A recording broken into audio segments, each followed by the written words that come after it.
Yet another fatal accident in Bog Walk, St. Catherine. This falls on the heels after another incident in which a female identified as 49-year-old Ava Telwell drove her vehicle purposely over the flat bridge on Friday.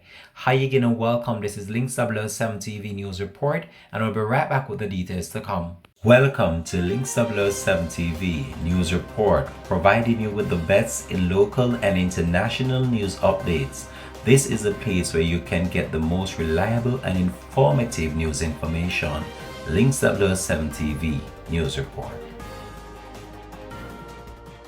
Welcome back and thanks for joining us for the program. This is Links 7 TV News Report.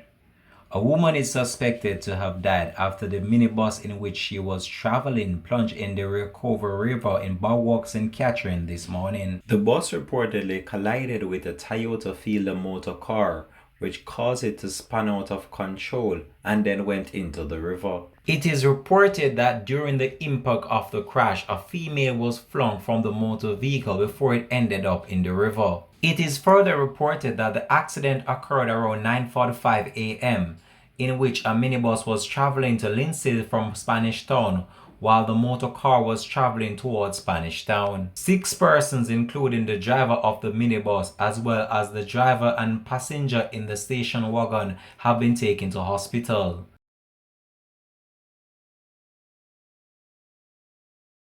Divers are now searching the river for more victims. The police is also imploring members of the public to exercise great caution when traveling on this stretch of roadway, as it is prone to accident. The female that passed away in this morning accident has so far been identified as Valerie Ennis from a White House housing scheme in Linstead. We here at Links 7 TV will try to have an updated report on this in a later newscast. Thanks for watching.